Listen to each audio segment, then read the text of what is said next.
I see it is 9:05 and we've all got it for the recording. Well, welcome to the Jumpstart to Toastmasters. Today, we're going to take a look at the agenda, and the agenda, Todd, everybody has the agenda? No, okay. Our agenda this morning, we're going to hear from 3 Toastmasters. One of them is also a Rotarian. And the first one is going to be getting started with pathways. Then we're going to take a brief 5-minute break. And then we're going to go to get started in a meeting and then move to get started crafting speeches. So you are going to leave a well-informed this morning. Welcome to our dignitaries. Linda Borthman is our club growth director for District 2. And there she is. And Todd Cudaback is our past district governor from 2-3 years ago, something like that. Maybe I've lost track of time, but yes, for District 2. So we are in good company today. Just a few housekeeping things. There's not a lot when we meet on Zoom, but if you would like to put it on speaker view, we will not be doing that. So if you would like to just see the speaker on your screen, select speaker view rather than the gallery view. And we will be putting a link in the chat for the agendas, or not for the agenda. Todd, remind me the link. We'll be putting a link. I'll do that right now. There'll be a link. I'm the third presenter on how to craft a speech, and I have a handout. So I'll put that link. Your handout, yes. Yeah, to where people can go. And I'll also put my email. So if you want to connect with me, you want to find out about some cool clubs in District 2 that you can check out if you're a Rotarian. We do have some Rotarians here today. So we do. Yeah, welcome. And I'll put those links in the chat. And then during the break, you can go and download that handout. Excellent. Thank you. My name is Stephanie Hooper, which I should have told you right at the beginning. I forget because now we have our names on the screen, but I am a Rotarian and a Toastmaster. I joined Toastmasters in 2006, in June of 2006.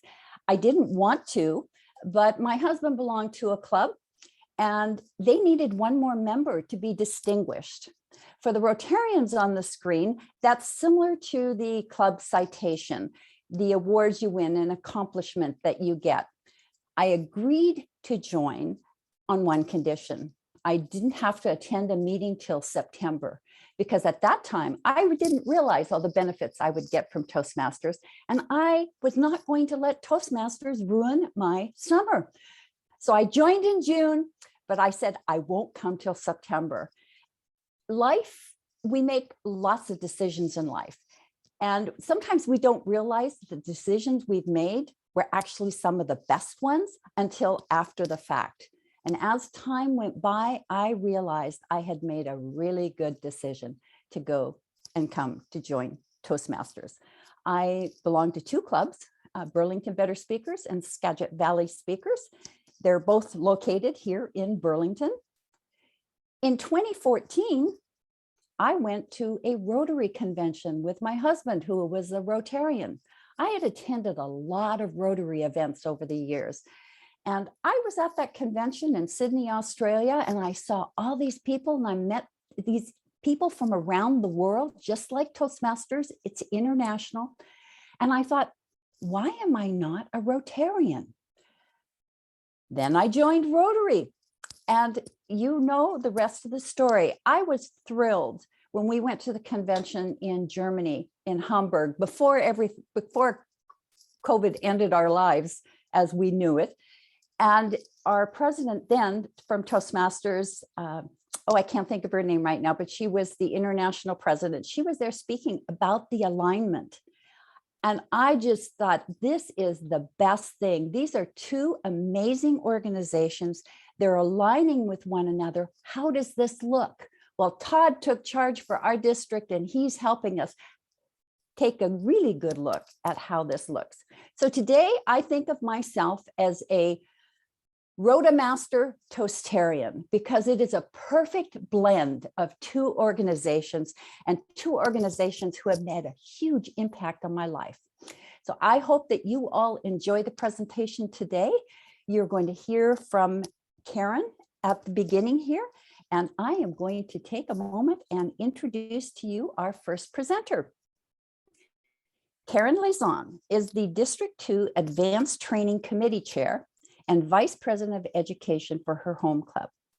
Karen has been a Toastmaster for 9 years and served as a Pathways Guide 3 years ago for the launch of Toastmasters International's new education system and has done countless trainings since then. This was a brave undertaking because Pathways was a huge learning curve for all of us, and we're still learning. She believes Pathways, though not without flaws, is an amazing system that will continue to grow and improve as it helps you grow and improve.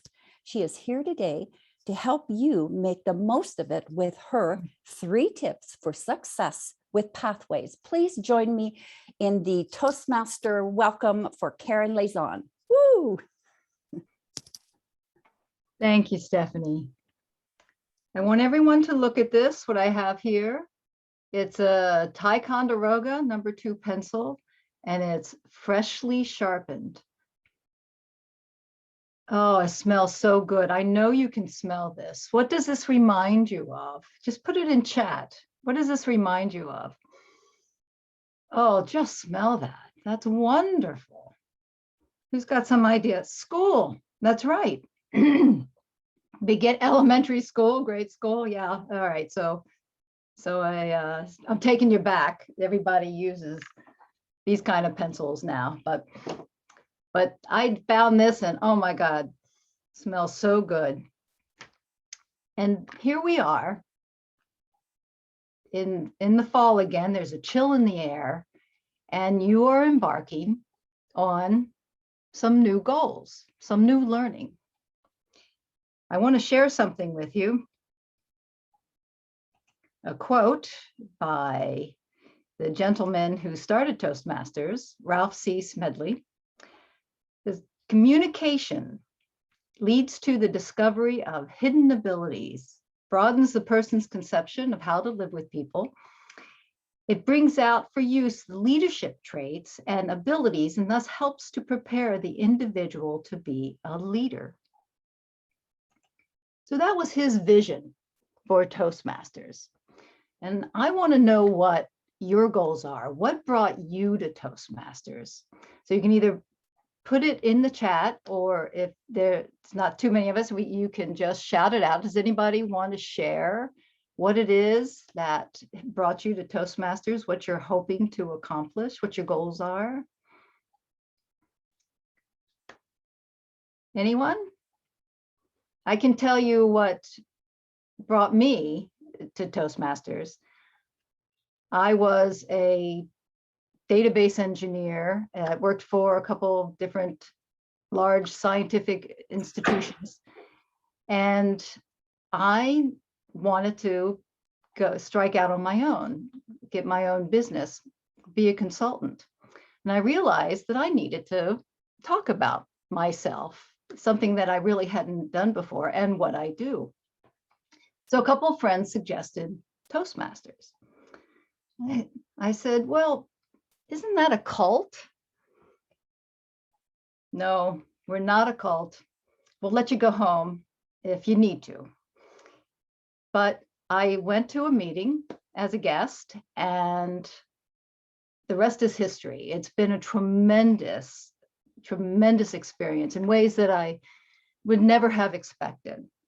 So now what is somebody sharing? We've got learn to talk without hemming and hawing, improve your public speaking skills, build healthy relationships with quality people. That's very interesting. Great. All right. So today I want to help facilitate your success with Pathways, in particular, our educational system in Toastmasters. I'm going to go over the basic structure, and then I am going to give you my 3 tips for success in Pathways. Now, I'm going to be showing you a lot of different websites, and I promise you at the end, I'll give you a single link that will provide all the other links to what we'll be looking at today. So you'll be able to get them, so you don't have to scramble to write down really links that you couldn't write down anyway. So let's get started.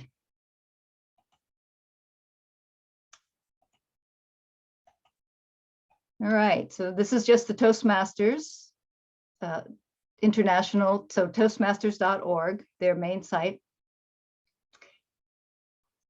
And here are all the paths. So this is the top part structure of the educational system. So there's 11 learning paths, and each learning path has 5 levels, and each level builds on the one before it. Now you can see them all here: mastering fundamentals, learning your style, increasing knowledge, building skills, and then finally demonstrating expertise. Each level has 2 to 3 projects, and those projects have a particular focus that all of them will get you up and speaking, but may have other focuses as well.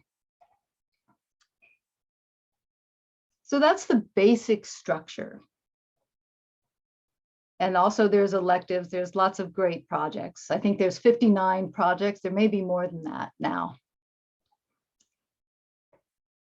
So now I want to give you my top 3 tips for success in pathways. And the first one is pick a path that means something to you. Now, I asked you about your goals, and you might need to get a little more specific about exactly what it is that you want to get out of Toastmasters. Now, there's 11 paths, and sometimes they all sort of run together, so it's kind of difficult to make a decision. So I'm going to share some sites that will help you with that decision. And don't worry, if there's more than one path that you like, you can do them all if you want, but you're going to want to start with just one. So I'm going to show another site.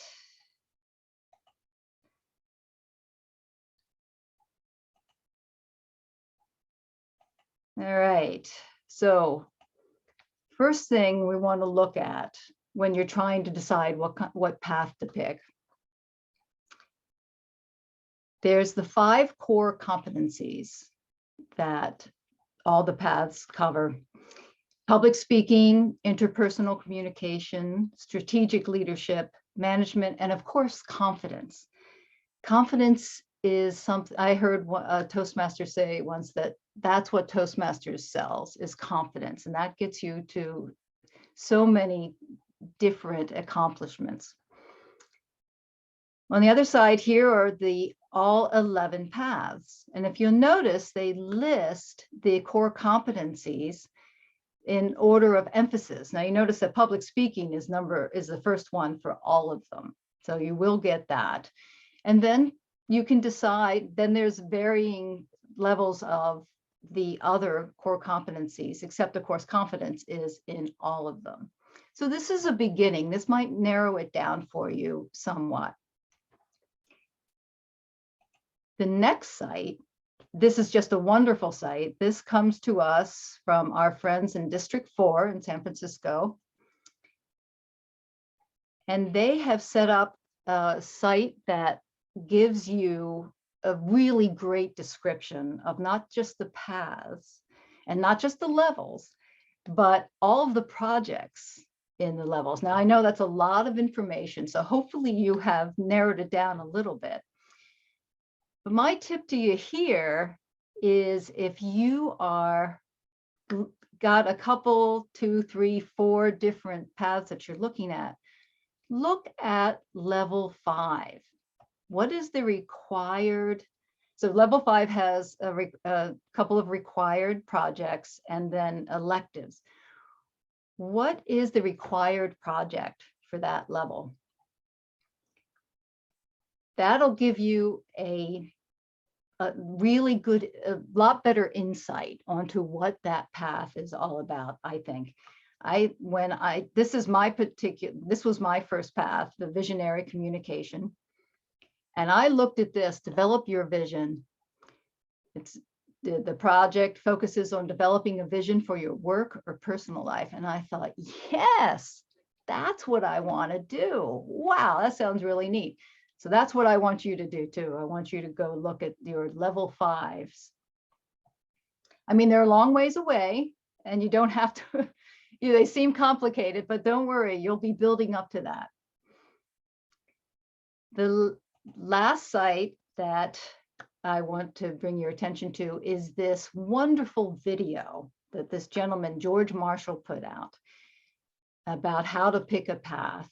And I've just picked a one screenshot here to show you. This is towards the end of his video that talks about the level of leadership that is in each path, which also will give you a clue about what you want to do and how that fits in with your goals. It's just 7 minutes. I highly recommend this. Everybody that I've mentioned this to really loves it. It's really a great way of helping you pick your path. Now, Todd's going to want me to also mention that when you go to pick a path, there's a quiz that you take for the when you're actually picking the path, physically picking the path. And there is a quiz, little assessment of what you want, and then they'll give you a choice of, they'll give you suggestions, not choice. They give you suggestions, the one that they think was best for you. And this is really helpful too. Although I have to say that I didn't find that as helpful as the other things that I've just showed you, because I took it 3 times until it came up with the path that I really wanted to take. So just be warned that it's just one tool in your toolkit for picking a path that really speaks to you. And that brings us to my second tip. Really be intentional with working through the program. Really go through what the project and what you need to do. They have lots of resources in each of the projects. And is everyone here, well, not everybody here has seen what a project looks like. I will show you, and I'll show you where, if you're not a Toastmaster yet, how you can look at this.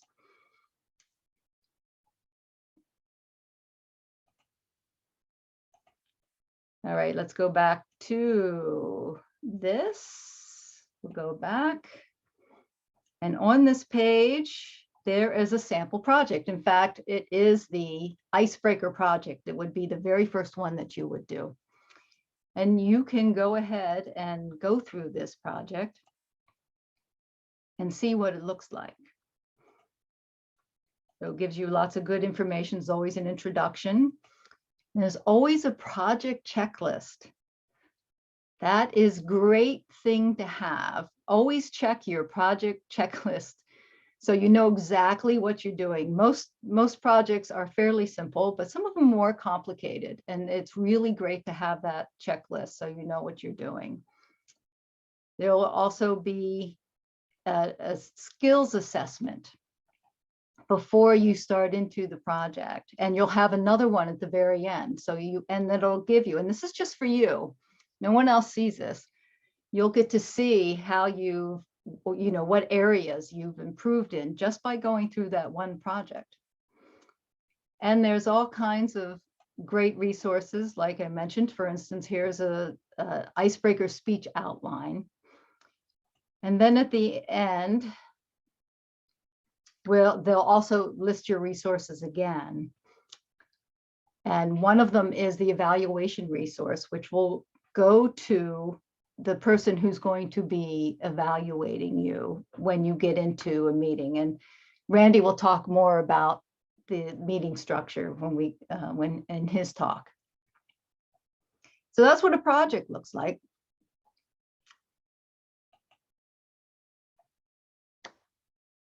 So that I meant to show you that a little earlier, but there you go. So definitely work through the project, really use the resources that are in there. The other thing is use your mentor. Usually when you join a Toastmasters club, you are assigned a mentor.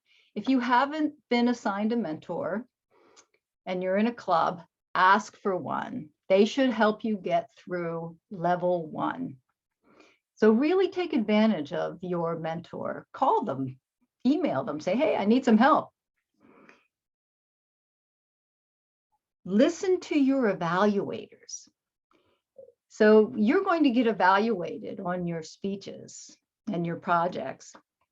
They are giving you some really good information, things that you do really well, and things that could use some improvement.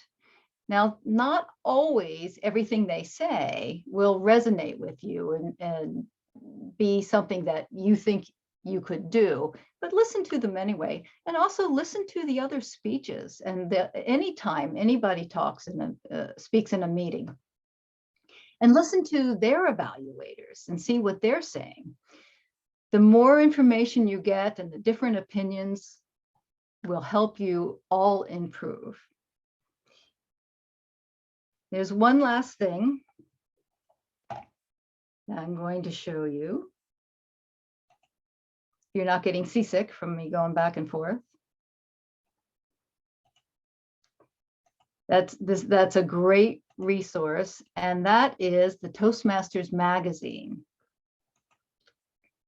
They have articles, they do profiles of other members all around the world. They have leadership articles, they have personal growth articles, usually a humor article on how to improve your humor.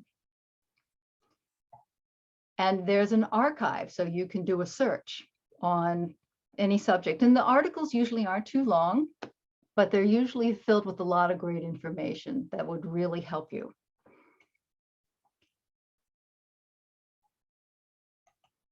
So those are my first 2 tips. And before I get to my third one, are there any questions? Anybody have something they want to ask, or something I haven't been clear about? You can just go ahead and raise your hand and unmute.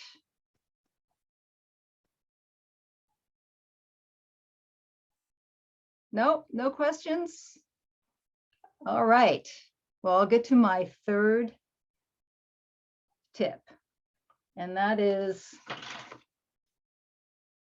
have fun.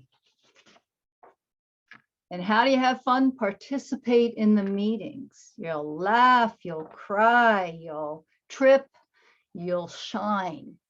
Everyone's there to support you, and you're there to support everyone else. But it can be a great time.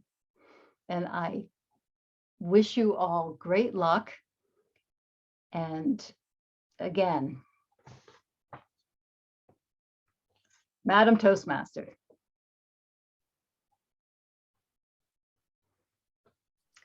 All right. Thank you, Karen. That was very informative. I was taking notes myself. I've heard you speak before, and always something good to learn and something new to learn. We do have a little bit of time. There's still time in Karen's time slot. If anyone has any questions, this would be a great time to ask them. I do see this question did come up from Susanna.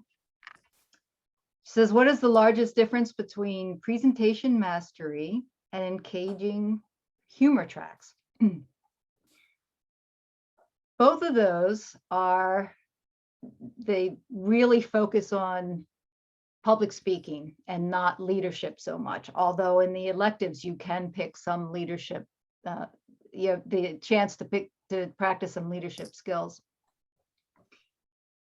The difference between them is one focuses on humor.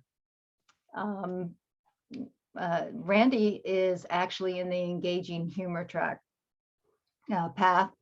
I don't know if Randy, if you have anything that you'd like to add to that. I think look at level 5 for both of those. The level 5, I know for presentation mastery, the required is a 18 to 22 minute presentation, which seems daunting, but as we say in Toastmasters, you know, our icebreaker, 4 to 6 minutes seems like forever. And then after that, you sort of can't get us to shut up. So it's actually not that hard to fill 18 to 22 minutes, as I think I just did. Does that answer your question, Susanna? I think so. I feel that humor and wit can enhance any presentation. So I imagine that there are threads of those components in the presentation mastery track. Yes. So I'd kind of like to do both. I mean, so I guess that would be a follow-up question is, what if you're having a hard time to choose between two? Do you have Toastmasters go through more than one track? Yeah, you can do as many paths as you want at the same time. It's suggested for new Toastmasters that you do them the levels in order. But other than that, yeah, you can do that. So why not? That sounds great. Yeah, and that also gives you a lot more opportunity to practice your fundamentals as you go. And Randy, did you have something to add? Yes, if I can punch the right buttons here. To be honest, I picked engaging humor because I felt it fit my personal style best. And so I would ease my way into the program by doing something that felt very natural to me. Now that I'm deeper into the program, I feel comfortable jumping the track. I'm going to steal that phrase, and trying out some of the other paths as well. So for me, it was just a personal choice based upon my first inclination, but the other paths are available. So that'd be the opposite for me. And I just want to master public speaking. So I think that's excellent. I think that's excellent. The more you practice, I have a Toastmaster friend who felt like she couldn't do humor well. And so she picked engaging humor. Excuse me. Here's another question from Disha. You're wondering if you have two pathways, if you can just do one icebreaker? Nope. You're going to have to do them. Talk as often as you can. That's what's important. And so no, you're going to be doing two icebreakers. I'm sorry, I haven't talked enough this morning. I know that's hard to believe. So it seems like, well, how do you do two icebreakers? What am I going to do on the second one? Well, talk about another aspect of your life, about who you are. Talk about why you picked that path. So just be creative with it. There's all kinds of things you can do. All right. I think that's it. Are we up in time, Stephanie? You're at about almost 23 minutes, so we got a couple more minutes. I did have a question. When new members have a hard time choosing their path, I tend to recommend presentation mastery because I feel like it fits. It has a broader, it can go whatever direction you want it to go. And I know that some evaluations have on the form, you read and you're evaluating someone's speech.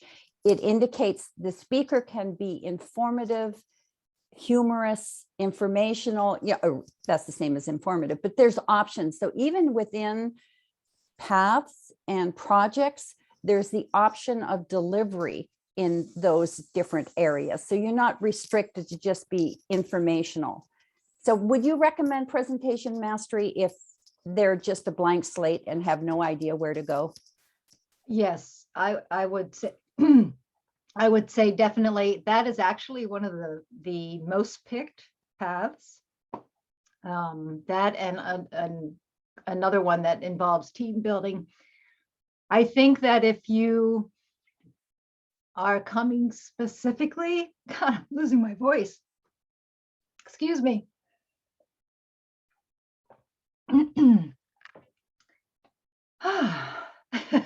This never happens. This never happens when you're speaking professionally.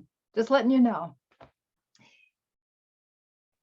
If if someone is coming specifically to for leadership skills, they might want to pick another path.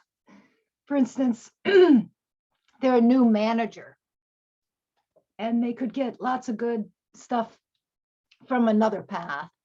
Gosh, this is terrible. I need to lower my voice a little bit. Here we go. This is better. So yeah, presentation mastery is a favorite. And I think that is a great start. And like I said before, with the electives, you can get some of those leadership skills in there if you so choose. So yeah, it works out. It's very flexible. All right. Is there any other questions, or do we move into our break? And if a question comes up at any time, even though Karen is done, I know that you could let one of us know or send it in chat or email her. She is always open and welcome for questions and to help us all navigate through this never-ending mystery of pathways. I will set the timer for 5 minutes and I'll see you back at 9, let's see, it's 9:37. Where are we at? Actually, we have a couple of extra seconds here. We can be back at 9:40. No, at 9:45. All right, see you then. My introduction for our next speaker, who is Randy Winn. Randy retired after a career in law and before that computer programming, and now organizes State Bar Association webinars on law and peace. Presently, Randy is the president of Toastmasters Club 832 in West Seattle, having been an active member of Toastmasters for over 5 years. I happen to know that Randy is also a Rotarian. Yes? Okay. Not yet. Not yet. Okay. Okay. There was something on here that said Rotarian, so I was surprised it was not in your introduction. So in his professional career, Randy attended a great many meetings of great many types with great variation in effectiveness. And we're sure that you know what he means by a great variation in effectiveness. We've all been to those meetings. Randy learned the hard way to ask himself before every meeting, why am I here? And how does this meeting help me achieve my purpose? If your purpose is to improve your communications and leadership skills, then Toastmasters meetings are designed to help you achieve it. How that works and how you can get started making it work is the subject of Randy's presentation, Get Started in a Meeting. Please join me in welcoming Randy Winn. Thank you, Stephanie. Friends, Rotarians, Toastmasters, lend me your ears. When I was a young man of 21 years, I took the train to New York City and got out at Union Station because I wanted to see all the sights, the Statue of Liberty, the great skyscrapers, but mostly I wanted to see Carnegie Hall, because that was the place where people who were great musicians went to play, and people who were great speakers, they went there to perform. Oh, if I were invited to Carnegie Hall, that would show that I had really arrived on the scene. But I did not know where it was, so I looked around. And this happens in New York. You see everybody walking by. Why, there's Misha Cohen, the lead violinist of the New York Philharmonica. Mr. Cohen, how do I get to Carnegie Hall? Young man, practice, practice, practice. This joke is, I've heard this since I was age 6, and I may be hearing it until I get to be age 96, because although it is prime Borscht Belt material, it still embodies a big truth. It's good to read manuals. I do that. It's good to watch videos. It's good to listen to lecturers on Zoom like you are doing right now.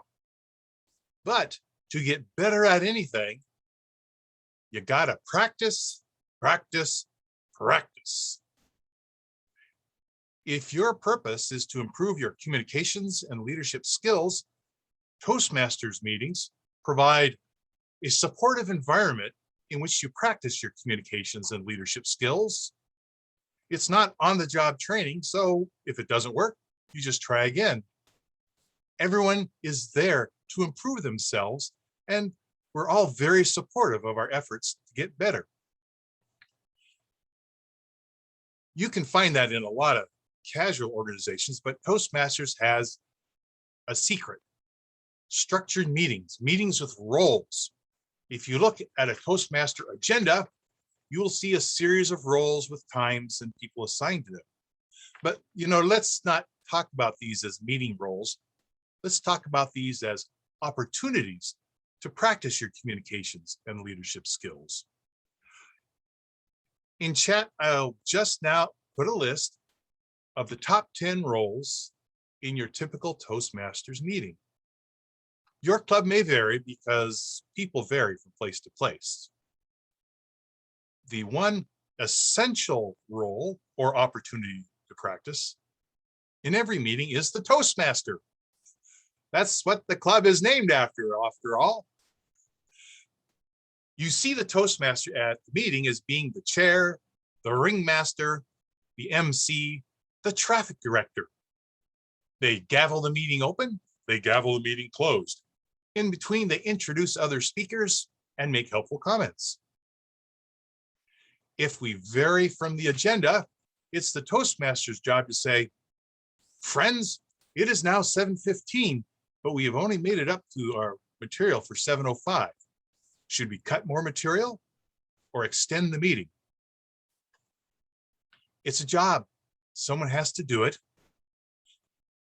In real life, doesn't this happen at other meetings? Have you ever been at a meeting where there were things that you needed to get done, but there was no agenda, so it sort of flopped around like a jellyfish? There was no one sort of pushing us to finish the agenda.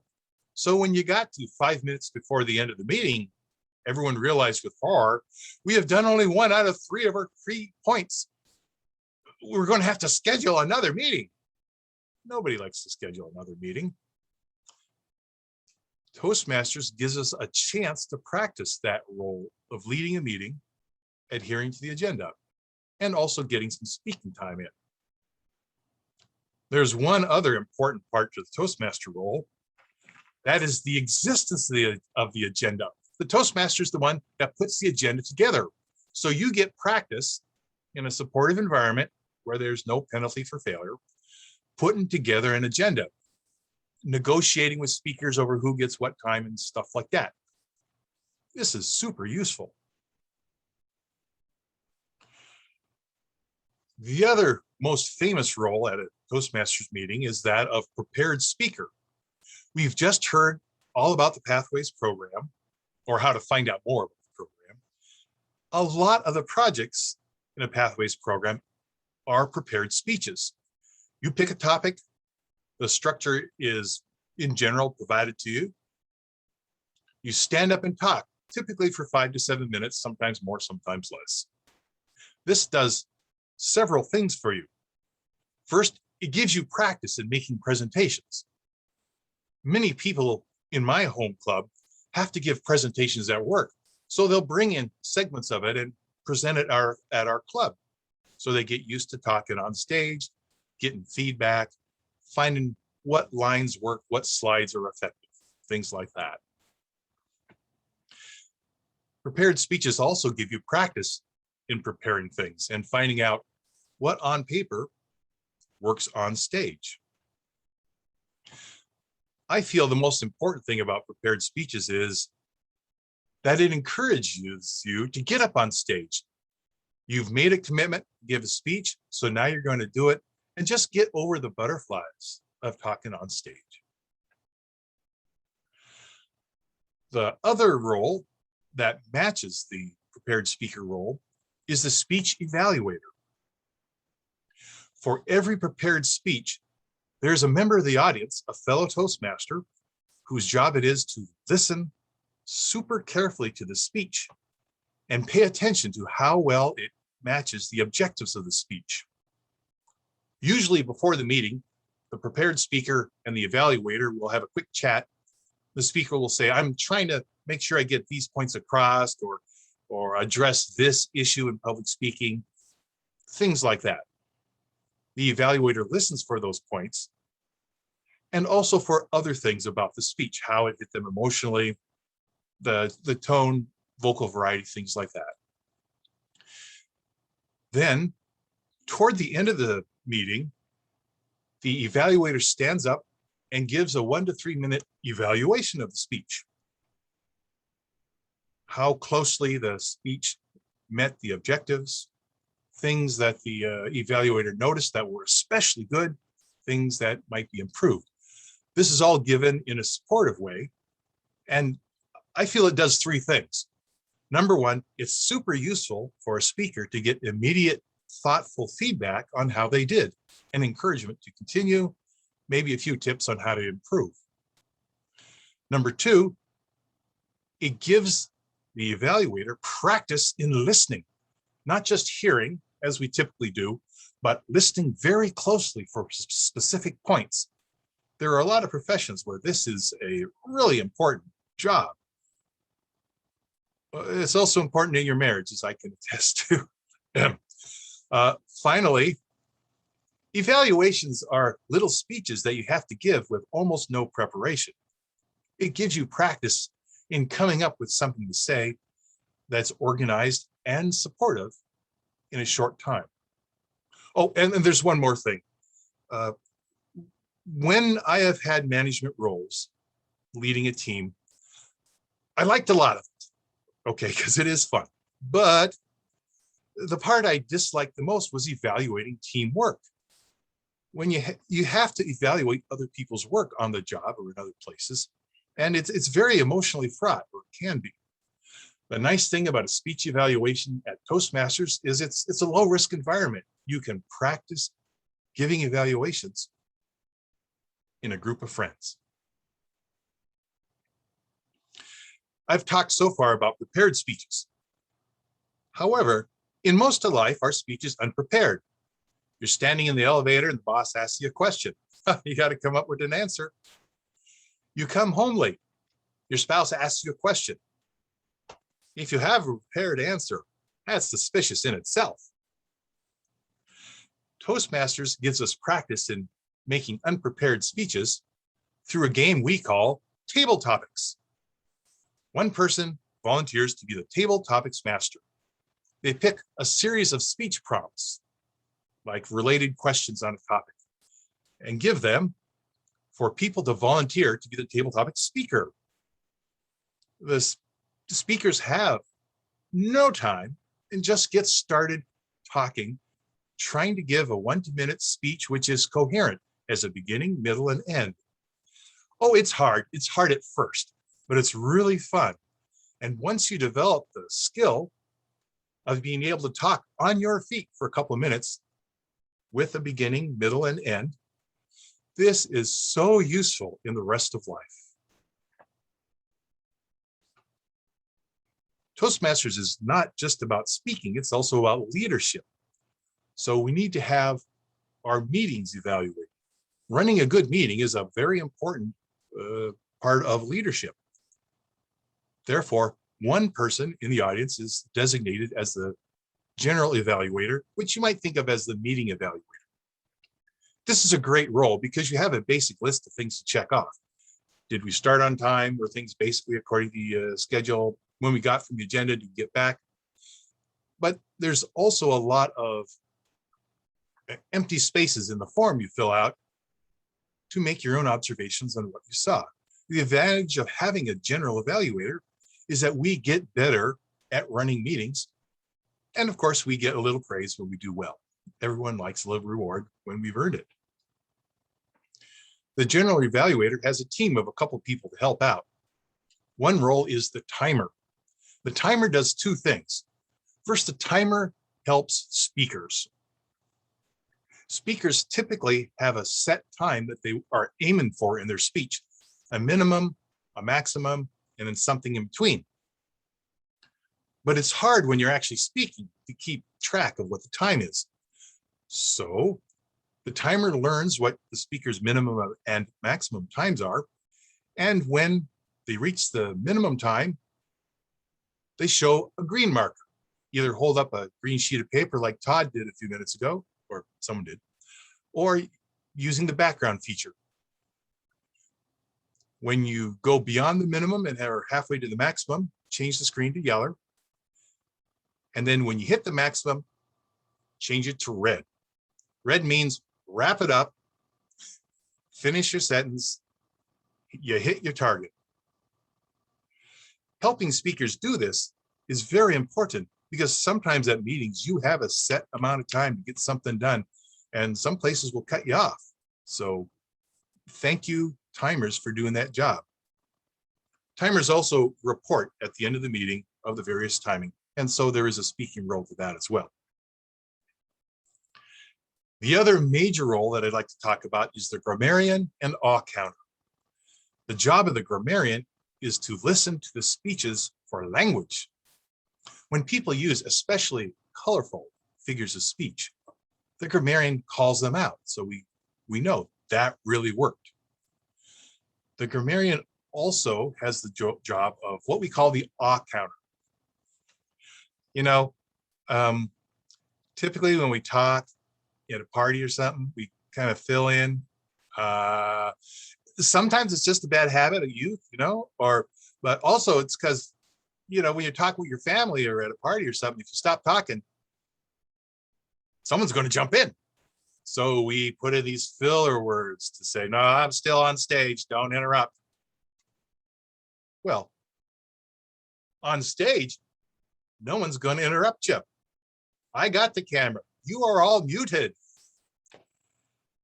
I need to get over the ahs and the ums because they weaken the speech. They distract the listener. They reduce my credibility. The job of the ah counter is to just count the number of ums and ahs and so forth that I put in there. And at the end, tell me how close I got to my target so that I can improve. Many clubs have a couple of other speaking roles that they add in. The joke teller tells a joke. This is a great way to open up a meeting because everyone loves a laugh. It's also an easy speaking role. So take it every chance you get. Some clubs also do the tip of the day. That's standing up and telling the club something important that you've learned or something helpful. We all have little tips we want to give people. This is your opportunity, and it's a speaking opportunity. Those are the basic opportunities at every Toastmasters meeting. They will help you, they will help us all if you take them. I urge you to look at that agenda or that schedule or however your meeting, your club fills its meeting roles, and take one as soon as you can. This is not just me asking you to do it as a favor, it's because you have a message. Your message is important. Your audience needs to hear your message. And every time you get on that stage, you get better at delivering. As a 2001 world champion of public speaking, Darren LaCroix is fond of saying, take every opportunity to take the stage. So I say, take every opportunity to practice, practice, practice. And I'll see you at Carnegie Hall. Thank you, Randy. Thank you. And I think everyone on this screen will agree with you. it is important to run an effective meeting, and that is one thing that Toastmasters excels at, and it is one thing that you can't be in Toastmasters very long and go to other meetings without beginning to recognize the ineffectiveness of meetings. So it's one thing that we learn and become better leaders. It helped me be a better leader as a Rotarian and as president of my club. And if not for Toastmasters and that type of agenda, I would not have been able to do as good a job as I felt I did. So thank you, Randy. Appreciate it. Wrapping up our presentations for today is Todd Allen Cudaback from the nationally acclaimed radio talk show, Life Mastery Radio with Todd and Jackie. Presently, Todd is the District 2 Toastmasters Rotary Alliance Coordinator. He is past District 2 Director of the Toastmasters International Organization. Todd has been a member of Toastmasters for almost 11 years and has been involved in District 2 leadership for 9 of those 11 years. Todd knows what it's like struggling to create a speech, and sometimes with short notice.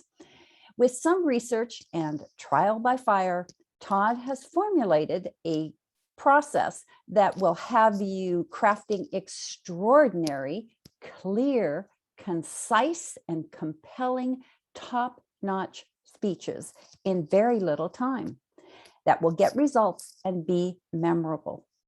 Today, Todd is working on a Pathways project, Persuasive Speaking.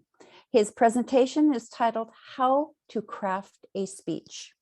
Todd is also an author of the book 6 Keys to Life Mastery, and you can find out more on his website, the W's, toddallen.net. Please give a warm welcome for Toastmasters Rotary Coordinator, Distinguished Toastmaster, Todd Allen Cudaback. Thank you, Stephanie. Welcome to brand new Toastmasters, Toastmasters that have been around a while, and certainly our friends out of the Rotary organization. Did you guys like that introduction? Did that introduction reach out and grab you and give you that thought, who is this guy? I'm going to listen to this. This is going to be good stuff. That's what that introduction is designed to do. And I'm not here to sell books or tell you about my website. I put those in there as an example because we're going to be looking at a way for you to easily craft an introduction just like that. An introduction paves the way for you to walk out on the stage and be the expert in your field. That's what I'm going to show you how to do today as well, with a simple process that will have you crafting extraordinary, clear, concise, and compelling top-notch speeches in very little time that will get results and be memorable. Everybody should have the handout. Now, this handout is 3 pages. Usually when I present in person, I'll print this out on a piece of cardstock and I'll put the first page on the front and the second page on the back. I also included the 3rd page. This 3rd page is how I start every speech. So when I sit down to write a speech, this is the format that I use. And I put all of those things on that piece of paper and I get started. And I'm going to show you right now how you do that. We're going to take a look at some things to consider before crafting a speech, some items to research, and then I'm going to show you a way to organize your speech that was originally created by a man named Aristotle a very long time ago. We'll take a look at that. But first, let's take a look at some items that you should consider before even starting to craft your speech. Now, I've heard some amazing speeches. I've been in Toastmasters for quite some time now, and I couldn't even begin to imagine how many speeches I've listened to.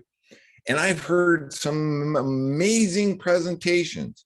And after the speaker's done, I find myself thinking sometimes, wow, that was really, really a great speech. But what was the topic? I didn't pick up on the topic. So the very first thing you want to get clear about is, what is the topic? Write that down. Now, this is a dynamic thing and it can change as you evolve your speech. All speeches evolve, and I'll talk a little bit about that. But start, what is the topic of this speech? The next thing you want to consider is, what is the one main message? Now, some of you might have already picked up on my one main message for this presentation. I'll say it one more time. I'll have you crafting extraordinary, clear, concise, and compelling top-notch speeches in very little time that will get results and be memorable. That's my message. That's my one main message that you'll hear all throughout this presentation. I promise not to bore you with it too many times. Next up, what is your call to action? With speeches, we show up as the expert. We give all this great information, our thoughts and ideas and stories, but what is it that you want the audience member to do? Do you want them to visit a website? Do you want them to know about your book? I'll talk a little bit more about that too a little later. Do you want them to sign up for something? Now in Rotary, every Rotarian has a project, and every Rotarian needs help with that project. This would be a great way. This is your call to action. After you entice and inspire the audience, what do you want them to do? So think about that. Doesn't necessarily have to be figured out right now, but as you go through your speech, what is it that you want the audience member to do? What's your call to action? Okay, this is where we put pencil to paper, and Karen used a great example with her pencil. I just love that, and the smell of the pencil. I think now when I sit down to write a speech, I'm going to take a nice sniff of that pencil. Science tells us today that when we hand write out things, particularly a speech, it sticks in our brain a little better rather than cranking it out on a keyboard. Handwriting it out provides that stiction that we need to really think about crafting an extraordinary speech. So if you refer to page 3, you can see those stars in the middle of the page, and that's where I start. I don't worry about the open, I don't worry about the close, but what are my points? And I'll list those points out. In Toastmasters, in a 5 to 7 minute speech, 3 points is about it. That's about all you're going to be able to get across. So that's kind of why I focus on 3 points. And to tell you the truth, even in a keynote speech that I craft, I try and keep it at 3. It's easy to organize, and you're not going to really put a lot of information out there for the audience. So list out your points. What, maybe a couple of sentences about the point that reflect from you. What is it that you want to get across about those points? Now, I'll write those points out and I'll sit with that for a little while, depending on how much time that I have before I have to deliver the speech. And I'll just let my subconscious crank on that for a little while. And then I'll come back to it and I'll expand on those points. I might think about some stats or some points of interest, and I'll jot those down, maybe a couple of more sentences, and I'll sit with that. Now comes the important part. Stories are the big deal in a speech. That's how an audience relates to you. And this is where you would go back over your points and think about some stories that would help you accentuate that point. I studied a man by the name of Bill Gove. And Bill Gove, you can Google him, Bill Gove, it's simple spelling. Bill Gove's probably considered to be the grandfather of public speaking as it is today. Bill Gove received the Golden Gavel Award from Toastmasters International in 1983, and he was never a Toastmaster, but he was an exceptional presenter and speaker. This is what he taught me, and it's real simple. Make a point and tell a story. Make a point and tell a story. So what Bill would do was he would get a phone call. This is before cell phones. He would get a phone call and said, "Hey, Bill, we want you to come and talk at our convention." First thing out of Bill's mouth is, "Okay, well, what's the convention about?" He would make the appointment. And you got to remember, back then, traveling to a convention or an event probably meant an airplane ride or a bus ride. There was no Zoom, there was none of that. So on his way to this event, he had a 3x5 card file. Remember the old recipe card files, the 3x5 cards? He had all of his stories on those cards. So on the way to the event, he would have his card file index and he would say, okay, here's this speech. This is the topic. I'm going to make this point, and let me see, I'll tell this story. Boom. I'll make this point and I'll tell this story. I'll make this point and I'll tell. That's how he crafted a speech. He would craft, after he had the body of the speech created, then he would make up an opening that was relatable to the audience. We'll talk a little more about that, and a close with his call to action. That's how he did it. Pretty simple, huh? That's how I started to formulate this process and incorporate stories. Now, here's the thing about stories, and you'll forever look at your life different after I tell you this. We all have stories. We go throughout our daily lives, and there are some really cool things that happen. Make a mental note, jot those down, utilize those in a future speech. It's amazing when you are aware of what goes on in our lives and what kind of little things that happen that could help you accentuate a point.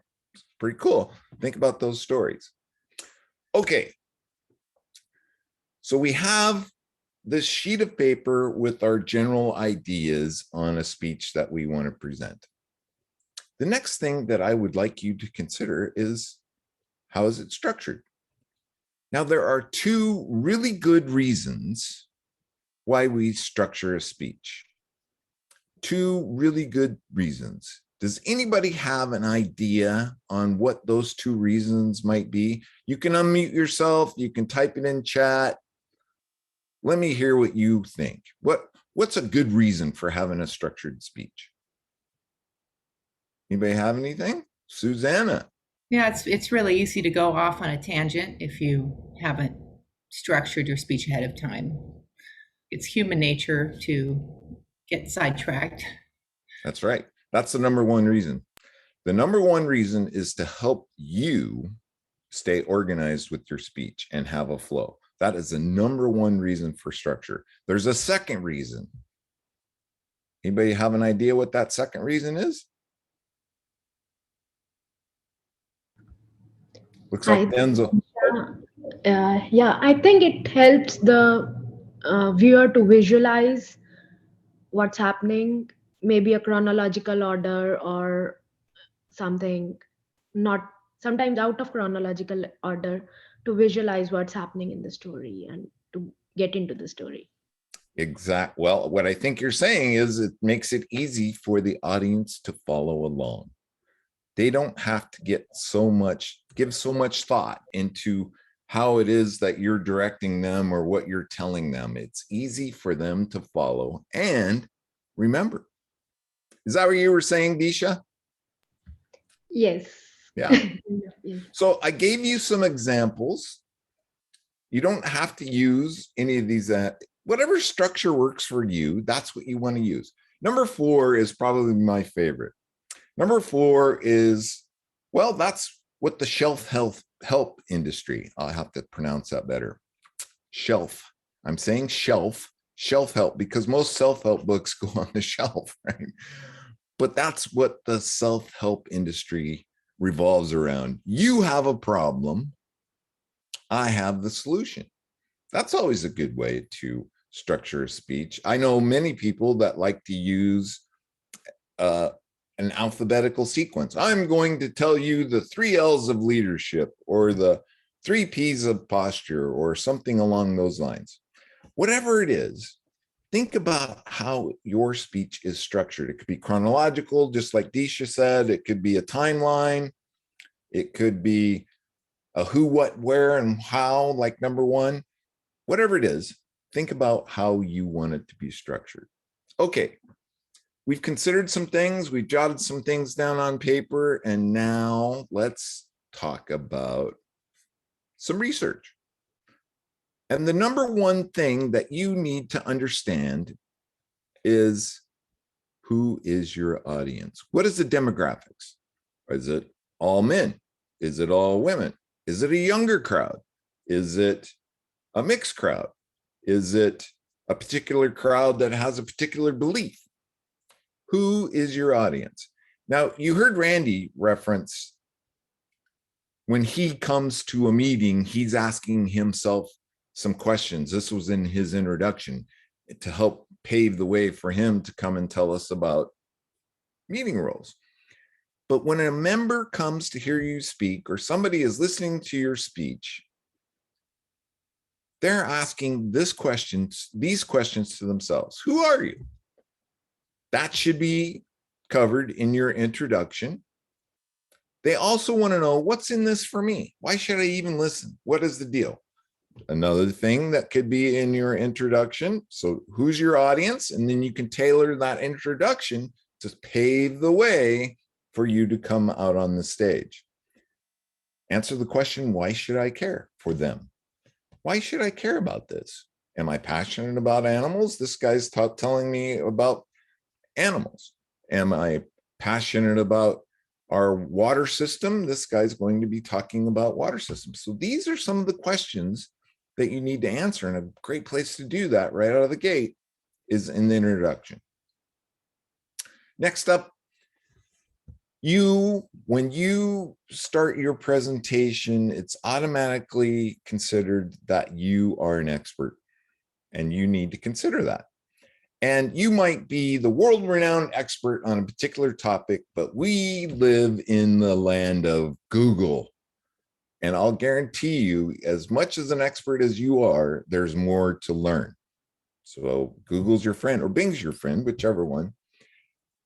Find out more about your topic. There's always more to learn. Google it, do a little research, find some statistics, find some quotes, find some other people that might be just as passionate about this topic as you are. Include them. Next up, why is this topic important to you? Now, I'm going to tell you a little thing about passion.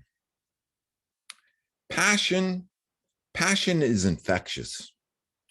And if an audience picks up on your passion about a particular topic, it's infectious, and they're going to pick up on that passion. And if you really project that out there, they're going to want to know more. They're going to want to find out more. They might be jumping on Google as you're talking with their phones. I've seen some young people do this. They're like, oh, wow, I got to remember this link that or this subject he just talked about.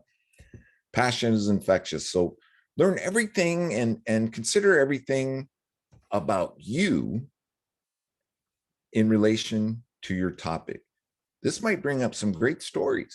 This might bring up some kind of interaction that you can really connect with the audience about. Okay, so we've considered some things and we've researched some things, and now on to page 2. Here it is. Aristotle's outline to craft a speech.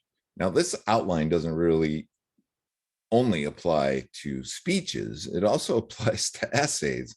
College students are taught, and even high school students are taught, this is the way you craft an essay. Now, it's really interesting. Why, I'm just going to throw this question out there. Why do you think that Aristotle lived a very long time ago? Why is this still around? Why is this even relevant? Why does this even apply? Does anybody have an answer?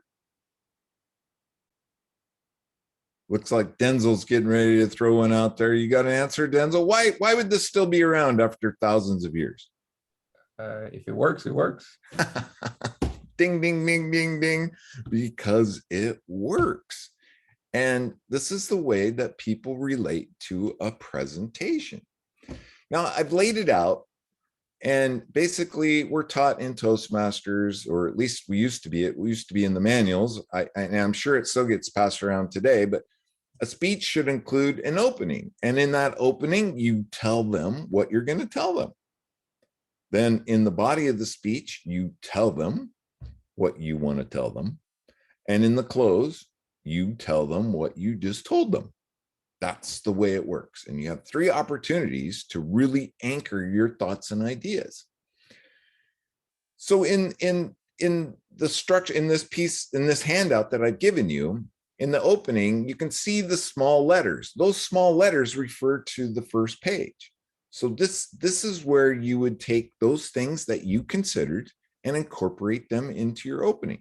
Now, everybody does it different. I highly suggest that you work with this, but you might come up with your own way. This way has been magical for me. And you heard Randy talk about evaluations. I use this process to craft an evaluation. So after I've heard a speaker speak, I've worked with this so many times, it's pretty much automatic in my mind, just crafts a speech all on its own. And I really don't need a piece of paper sometimes, but I always like to get that piece of paper, put those 3 stars on it, my points, and then I reflect on those points and I expand on those points. And if I can, I add a story, quick opening and a quick close. That's the magic behind this system. And as I said, work with this, but formulate your own way that works for you. Everybody's different. Some people are visual, some people are auditory. How's it going to work for you? In the body, tell them what you want to tell them. Make a point and tell a story. In the body, you want to make sure that you reflect on your principal point. And your one main message. Stories, quotes. Now, here's the thing about quotes. Make sure if you throw a quote out there, you state whose quote that is. Give people credit for that. Now, in the beginning, you heard me say something, and I said that for an example. And that was, science tells us today that when you handwrite something out, it sticks in our brain a little bit more. When somebody says that, I instantly think, well, who said that? What scientists said that? What study produced that? So if you throw that kind of thing out there, make sure you reference where it comes from. Pretty simple, and it will portray integrity with your audience. It's a magic trick, trust me. So in the close, tell the audience what you just told them. Summarize your points. Oh yeah, in the opening, you might hint on your structure a little bit. That's one thing I forgot to tell you. You might hint on your structure. In the close, tell them what you told them, summarize your points. It's really cool when you can refer, like Randy did, refer back to your opening, right? So he opened with a story about Carnegie Hall, or a joke about Carnegie Hall, and in his close, he brought us back to that idea of being in Carnegie Hall. So it's a pretty cool trick that helps anchor what you just told the audience, your speech, because now they're back to the beginning and they can reflect on the whole thing.